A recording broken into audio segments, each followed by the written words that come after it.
안녕하세요. 대한민국 부동산의 기준이 되고 싶은 남자 대북이입니다. 이번 영상부터는 당신만 모르는 부동산 이야기 시리즈는 끝났습니다.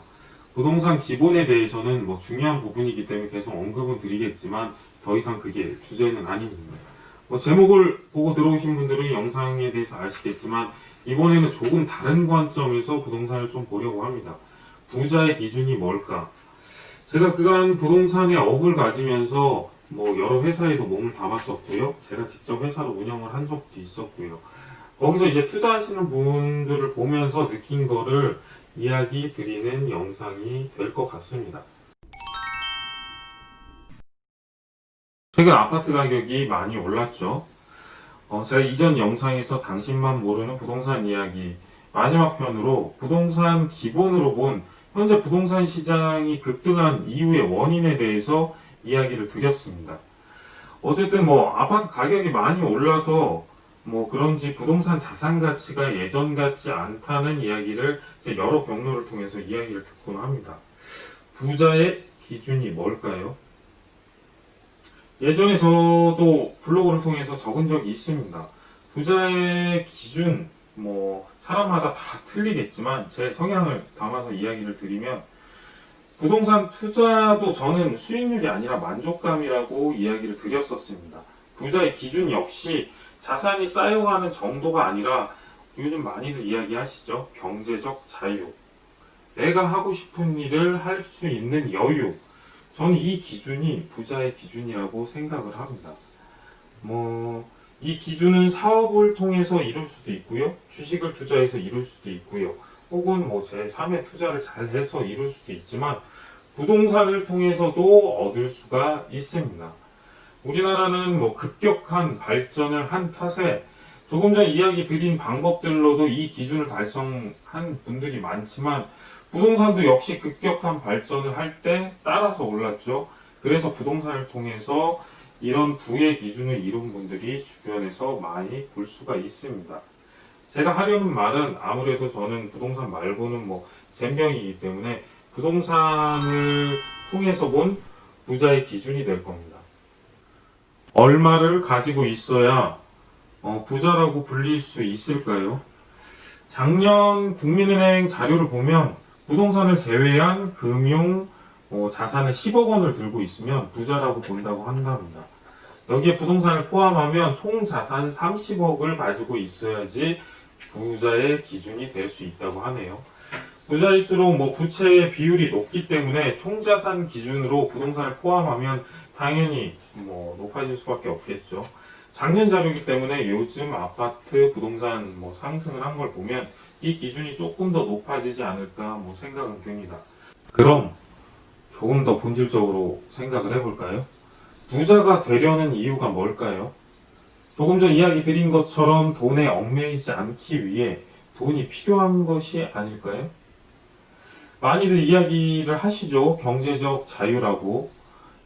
이 기준을 부동산에 대입을 하면 10년 전에는 10억 원이 있으면 이 기준을 충족을 할 수가 있었습니다.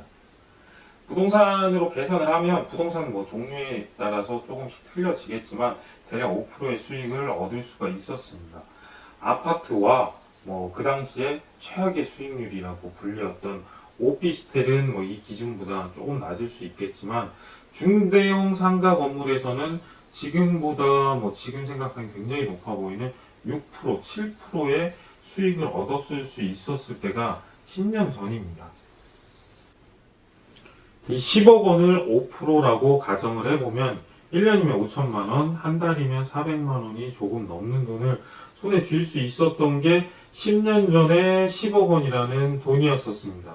지금은 조금 다릅니다. 아파트를 비롯해서 토지 가격부터 상승이 부동산 자산이 전반적으로 가격이 올라갔는데 수익을 받을 수 있는 액수는 크게 변동이 일어나거나 비슷합니다. 이거는 다른 말로 하면 수익률이 악화됐다고 볼 수가 있겠죠. 실제로 올해 통계청 자료를 보면 서울 같은 경우는 2% 내외의 수익률을 볼 수가 있습니다. 이것도 부동산마다 좀 다르겠지만 환산 매매 가격은 2%에서부터 4%, 서울 같은 경우에는 전국 기준으로 5%, 실제 수익률과 그리고 내가 팔 수 있을 때 가격, 환산 매매 가격의 차이를 보이고 있기 때문에 매매가 쉽게 잘 일어날 수가 없는 환경이 돼 버렸고요. 일반 부동산 같은 경우에 뭐 아파트죠. 아파트는 뭐 이런 용어가 없죠. 환산 매매 가격 이런 용어가 없어요. 월세를 얼마 받는다고 해서 그 월세만큼의 아파트 가격이 책정되는 게 아니에요. 그렇지만 상업용, 영업용 건물 같은 경우는 이렇게 책정이 됩니다. 그 가격이 지금 시간에 따라서 오른다는 느낌을 전혀 받지를 못하고 있는 것이죠. 어쨌든 2%의 수익을 보게 되면 생기는 문제는 비용입니다. 대부분 종류의 부동산을 직접 자산 관리를 해본 입장에서 이야기를 드리면 생각보다 세금이나 비용이 덜 들어가는 것들도 많습니다. 그런데 초기 운영하시는 분들은 대부분 생각을 못했던 비용들이 많이 나간다고 느끼는 분들이 많습니다. 이를 이제 상쇄하는 게 수익률인데 2%의 수익률이라는 것은 아무리 금리가 낮아지고 융자를 많이 받는다고 그걸 통해서 레버러지 효과를 얻는다고 하더라도 이제 가장 중요한 만족감이 생기지가 않습니다. 비용이 더 들어간다고 뭐 오해를 하시는 분들이 있는데 그건 진짜 몰라서 하는 얘기고요. 실제 수익에 비해서 비용이 더 들어가는 부동산은 거의 없습니다. 아주 조금이라도 이제 수익은 생기지만 그 수익이 이제 기분 좋게 자산을 만들어주는 수익이 있고요. 그 수익이 이제 스트레스만 굉장히 많이 받고 자산을 만들어준다는 느낌은커녕 계속 내 주머니에서 뭔가가 나가는 느낌만 나는 수익만 있을 뿐입니다.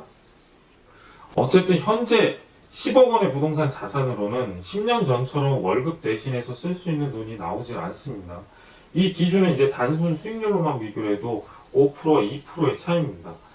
자산으로 비교를 하면 10억 원이라고 그러면 25억 원이 있어야지 비슷한 수익을 낼 수가 있는 거고요. 물가 상승률까지 비교를 하면 30억 원은 있어야지 예전과 같은 최소한의 경제적 자유를 얻을 수 있게 되는 거죠. 자산은 아무리 많아도 뭐 저 같은 경우는 소용이 없다고 생각을 합니다. 이 말은 제가 10년 전에도 당시 블로그에 썼던 말입니다. 당시는 이제 리먼 사태 영향으로 부동산 이제 공급도 줄어드는 시기였고요. 가격도 하락이 되는 시기였었습니다. 지금하고는 전혀 다른 의미로 썼던 말인데 뭐 불완전하다는 건 같죠. 부자가 되고자 하는 진짜 이유는 현금 흐름입니다. 지금의 부동산으로는 이 현금 흐름을 만들 수 있는 자산의 규모가 10년 전과는 좀 많은 차이를 보이게 되는 거고요. 아마 그래서 부동산을 포함한 총 자산이 30억은 되어야 부자의 기준으로 꼽지 않았을까 생각이 됩니다. 그리고 이 때문에 안전자산이라고 불리는 금이나 변동성이 적은 금융상품에 돈을 올리는 이유가 되기도 하고요. 이제 많은 분들이 물가 상승에 의해서 돈의 가치가 계속 하락한다고 생각을 하실 텐데 지금처럼 마이너스 성장이 있을 때는요, 돈, 그 중에서도 현금 흐름의 가치는 상승이 될 겁니다. 앞으로 계속. 10년 전에 100만 원의 현금 흐름을 만드는 부동산 자산은 2억, 3억이었었으면 됐었습니다. 하지만 지금 시대에 100만 원의 현금 흐름을 만들 수 있는 부동산 자산은 6억 원은 돼야지 가능합니다. 이는 앞으로 얼마나 더 많은 차이를 발생을 할지 모릅니다. 금리 0%의 시대라는 건 바로 이런 뜻이기도 합니다.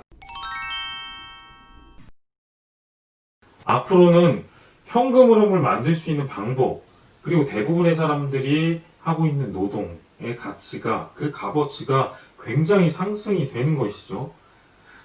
그럼 부자가 될 수 있는 방법은 뭘까요? 제 분야가 아니기 때문에 다른 거에 대해서는 뭐 이야기를 드릴 수도 없고 알지도 못하고요. 오늘 영상에서 제가 이부 설명드리려고 하는 건 부동산에 의해서 부자의 기준이 될 수 있는 방법이 되겠죠.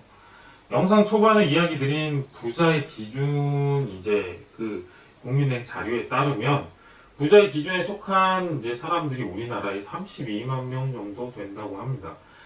이 사람들이 가진 자산 중에 자기가 살고 있는 주택을 제외한 이제 각종 금융자산, 각종 투자 자산들을 이렇게 쭉 비교를 해보면 가장 많은 비중을 차지하고 있는 비율이 뭘까요?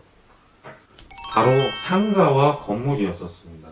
2위가 그 유동성 금융자산이었고요. 3위가 이제 거주 외 주택이었는데, 뭐 올해 부동산 시장을 보면 주택 비율이 올해 자료에서는 아마 조금 더 높아질 거라고 생각은 드네요.